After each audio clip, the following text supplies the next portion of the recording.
आज आपकी मुलाकात ऐसे मजदूर से करवाने जा रहे हैं जो अपनी ताकत और हिम्मत से सबको हैरान कर देता है। ये शख्स 2.5 मन से ज्यादा वजनी फट्टा अपने कंधों और दांतों पर ऐसे उठाता है कि देखने वाले हैरान रह जाते हैं। ਉਸਤਾਦ ਕੋਲੋਂ ਮੈਂ ਸਿੱਖਿਆ 10 ਸਾਲ ਤੋਂ ਮੈਂ ਜਿਹੜਾ ਨਾ ਇਹ ਉਹਨਾਂ ਦੀ ਸੇਵਾ ਕਰਕੇ ਇਹ ਖੇਲ ਮੈਂ ਸਿੱਖਿਆ। ਇੱਕ ਬੈਲੈਂਸ ਹੈ, ਇਹਨੂੰ ਬੰਬੂ ਬੈਲੈਂਸ ਕਿਹਾ ਜਾਂਦਾ ਔਰ ਇਹ ਬੈਲੈਂਸ ਦੇ ਜ਼ਰੀਏ ਹੀ ਇਹ ਕੰਮ ਜਿਹੜਾ ਇਹ ਹੁੰਦਾ ਜੀ। ਸੁੱਕੀ ਰੋਟੀ ਡਾਲਟਾ ਘਿਓ ਨਾਲ ਵੀ ਨਹੀਂ ਚੁੱਪੜੀ ਹੁੰਦੀ ਜਿਹੜੀ मैं सुखी रोटी खाना।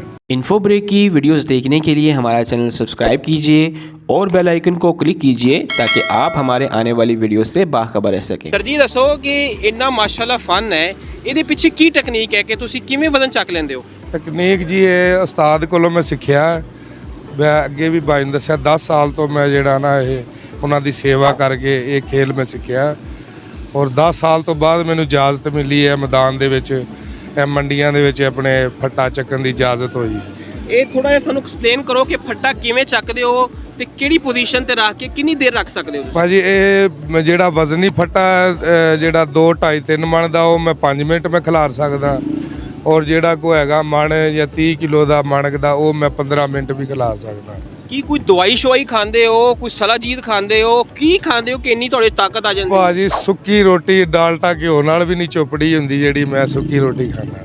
ਅੱਛਾ, ਤੇ ਫਿਰ ਇਹਦੇ ਚ ਕੋਈ ਟੈਕਨੀਕ ਹੈ, ਕੋਈ ਫਨ ਹੈ, ਇਹਦੇ ਚ ਕੀ ਮਾਮਲਾ ਕਿ ਬਾਕੀ ਲੋਕ ਕਿਉਂ ਨਹੀਂ ਕਰ ਸਕਦੇ? ਤਕਨੀਕ ਇਹੀ ਹੈ ਜੀ, ਇਹਦਾ ਇੱਕ ਬੈਲੈਂਸ ਹੈ, ਇਹਨੂੰ ਬੰਬੂ ਬੈਲੈਂਸ ਕਿਹਾ ਜਾਂਦਾ ਔਰ ਇਹ ਬੈਲੈਂਸ ਦੇ ਜ਼ਰੀਏ ਹੀ ਇਹ ਕੰਮ ਜਿਹੜਾ ਇਹ ਹੁੰਦਾ ਔਰ ਇਸ ਤੋਂ ਇਲਾਵਾ ਇਹਦਾ ਹੋਰ ਕੋਈ। ਤੇ ਇਹ ਤੁਸੀਂ ਜਿਹੜਾ ਆਪਣਾ ਫਨ ਹੈ ਕਿਹੜੇ ਕਿਹੜੇ ਸ਼ਹਿਰਾਂ 'ਚ ਦਿਖਾਉਂਦੇ ਹੋ ਤੇ ਲੋਕ ਕਿੰਨਾ ਕਿ ਇਹਨੂੰ ਐਪਰੀਸ਼ੀਏਟ ਕਰਦੇ ਨੇ? ਮੈਂ ਪੰਜਾਬ ਪੂਰੇ 'ਚ ਤਕਰੀਬਨ 4 ਦਫਾ ਮੈਂ ਹਰ ਮੰਡੀ ਦੇ ਵਿੱਚ ਪੂਰੇ ਪੰਜਾਬ 'ਚ ਮੈਂ 4-4 5-5 ਦਫਾ ਸ਼ੋਅ ਦਿਖਾਤਾ ਜੀ। ਅੱਛਾ ਜੀ। ਇਹਦੇ ਵਿੱਚ ਲੋਕਾਂ ਦੀ ਤਰਫੋਂ ਕਿੰਨਾ ਮਤਲਬ ਐਪਰੀਸ਼ੀਏਟ ਕਰਦੇ ਨੇ? ਕੋਈ ਪੈਸੇ ਵਗੈਰਾ ਦਿੰਦੇ ਨੇ? ਕੋਈ ਇਹ ਮਜ਼ਦੂਰ ਭਾਈ ਜ਼ਿਆਦਾ ਵੇਖਦੇ ਨੇ ਜਿਹੜੇ ਪੱਲੇਦਾਰ ਹੁੰਦੇ ਨੇ ਕਿਉਂਕਿ ਇਹ ਆਪ ਖੁਦ ਤਾਕਤ ਦਾ ਕੰਮ ਕਰਦੇ ਨੇ ਔਰ ਇਹ ਆਪਣੇ ਵਿਚਾਰੇ ਆਪਣੀ ਮਿਹਨਤ ਦੇ ਵਿੱਚੋਂ ਹੀ ਮੈਨੂੰ ਕੋਈ 100 50 ਆਪਣੇ ਬੇਤਫੀਕ ਜਿਹੜਾ ਆਪਣੇ ਮੇਰੀ ਮਦਦ ਕਰਦੇ ਨੇ।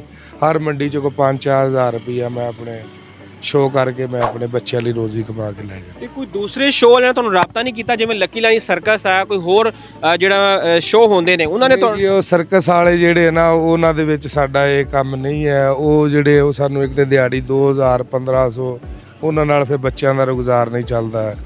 ਇਹਦੇ 'ਚ ਖੁੱਲ੍ਹਾ ਜਿਹੜਾ ਕੰਮ ਹੈ ਇਹਦੇ 'ਚ 5000 ਵੀ ਦਿਹਾੜੀ ਲੱਗ ਜਾਂਦੀ, 10000 ਵੀ ਲੱਗ ਜਾਂਦੀ ਔਰ ਬਾਕੀ ਹਫਤੇ 'ਚ 1-2 ਦਫਾ ਹੁੰਦਾ।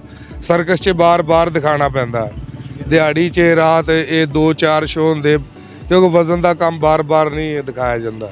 ਤੇ ਜਿਹੜਾ ਤੁਸੀਂ ਇਹ ਕੰਮ ਕਰਦੇ ਹੋ ਕੋਈ ਆਪਣੇ ਸ਼ਾਗਿਰਦ ਵੀ ਬਣਾਏ ਨੇ ਜਿਹੜਾ ਇਸ ਫਨ ਨੂੰ ਜਿਹੜਾ ਅੱਗੇ ਲੈ ਕੇ ਚੱਲਣ? ਜੀ ਮੇਰਾ ਸ਼ਾਗਿਰਦ ਹੈ, ਪੱਤੋਕੀ ਤੋਂ ਵੀ ਹੈ ਇੱਕ ਸ਼ਾਗਿਰਦ ਮੇਰਾ, ਇੱਕ ਮੇਰਾ ਹੈਗਾ ਟੋਬਾ ਟੇਕ ਸਿੰਘ ਤੋਂ ਵੀ ਹੈ ਔਰ ਇੱਕ ਬਾਵਲਪੁਰ ਤੋਂ ਵੀ ਹੈ ਸ਼ਾਗਿਰਦ ਮੇਰੇ। 2-3 ਸ਼ਾਗਿਰਦ ਤਿਆਰ ਹੋ ਗਏ। ਇੱਕ ਗੱਲ ਕੀਤੀ ਕਿ ਮੇਰੇ ਨਾਲ ਉਸਤਾਦ ਦੀ ਦੁਆਵਾਂ ਨੇ, ਉਹਦਾ ਕੀ ਮਤਲਬ? ਉਹ ਕੀ ਸਕੀਮ ਹੈ? ਉਹ ਜੀ ਸਾਡਾ ਇੱਕ ਜਿਹੜਾ ਨਾ ਖਾਨਦਾਨੀ ਕੰਮ ਹੈ, ਇੱਕ ਜਿਸ ਤਰ੍ਹਾਂ ਲੁਹਾਰ ਮੋਚੀ ਜ਼ਿਮੀਦਾਰ ਦਾ ਲਾ ਲਓ, ਇਹ ਸਾਡਾ ਵੀ ਇੱਕ ਖਾਨਦਾਨੀ ਅਸੀਂ ਬਾਜ਼ੀਗਰ ਔਰ ਇਹ ਬਾਜ਼ੀਗਰਾਂ ਦੇ ਵਿੱਚ ਜਿਹੜਾ ਇਹ ਜਿਮਨਾਸਟਿਕ ਖੇਲ ਵੀ ਹੈ ਔਰ ਇਹ ਜਿਹੜਾ ਲੱਕੜ ਦਾ ਬੰਬੂ ਬੈਲੈਂਸ ਵੀ ਹੈ। ਇਹ ਖੂਨ ਦੇ ਵਿੱਚ ਹੀ ਰਚਿਆ ਹੋਇਆ ਜੀ ਕੰਮ। ਇਹ ਸਟੈਪ ਬਾਈ ਸਟੈਪ ਦਾਦੇ ਲਾਈ ਕੰਮ ਚੱਲਦਾ ਆ ਰਿਹਾ ਸਾਡਾ। ਤੇ ਇਹ ਬੰਬੂ ਬੈਲੈਂਸ ਜਿਹੜਾ ਹੈ ਇਹ ਤੁਸੀਂ ਸਿਰਫ ਮਜ਼ਦੂਰਾਂ ਨੂੰ ਹੀ ਕਿਉਂ ਦਿਖਾਉਂਦੇ ਹੋ? ਇਸ ਤੋਂ ਇਲਾਵਾ ਹੋਰ ਕੋਈ ਮੇਲਿਆਂ ਤੇ ਫੰਕਸ਼ਨ ਕਿਉਂ ਨਹੀਂ ਕਰਦੇ? ਨਹੀਂ ਮੇਲਿਆਂ ਤੇ ਜੀ ਮੇਲਿਆਂ ਤੇ ਆਵਾਮ ਐਡੀ ਦਿਲਚਸਪੀ ਨਾਲ ਨਹੀਂ ਵੇਖਦੀ। ਮੰਡੀ 'ਚ ਇਹ ਵੀ ਜਵਾਨ ਜਿਹੜੇ ਆਪ ਖੁਦ ਤਾਕਤ ਦਾ ਕੰਮ ਕਰਦੇ ਇਹਦੇ 'ਚ ਫਿਰ ਇਹ ਸ਼ੌਂਕ ਨਾਲ ਵੇਖਦੇ ਲੋਕ। ਮੇਲਿਆਂ 'ਚ ਲੋਕ ਸ਼ੌਂਕ ਨਾਲ ਨਹੀਂ ਵੇਖਦੇ। ਤੇ ਜਦੋਂ ਤੁਸੀਂ ਆਪ ਫੱਟਾ ਚੱਕਦੇ ਹੋ ਉਹਦੇ 'ਚ ਕੀ ਕੂਵਤ ਵੀ ਲੱਗਦੀ ਹੈ ਤੇ ਕਿੰਨਾ ਕੁ ਜ਼ੋਰ ਲੱਗਦਾ ਹੈ ਤੇ ਕਿੰਨੀ ਕੁ ਅਕਲ ਚਾਹੀਦੀ ਉਹਦੇ 'ਚ? ਅਕਲ ਜੀ ਜ਼ਿਆਦਾ ਇਹਦਾ ਟੈਕਨੀਕਲ ਬੈਲੈਂਸ ਦਾ, ਇਹਦਾ ਬੈਲੈਂਸ ਦਾ ਹੀ ਜਿਹੜਾ ਜ਼ਿਆਦਾ ਇਹਦਾ ਔਰ ਬਾਕੀ ਵਜ਼ਨ ਤੇ ਹਰ ਬੰਦਾ 2-3 ਮਣ ਜਿਹੜਾ ਵਜ਼ਨ ਹਰ ਬੰਦਾ ਹੀ ਚੁੱਕ ਲੈਂਦਾ।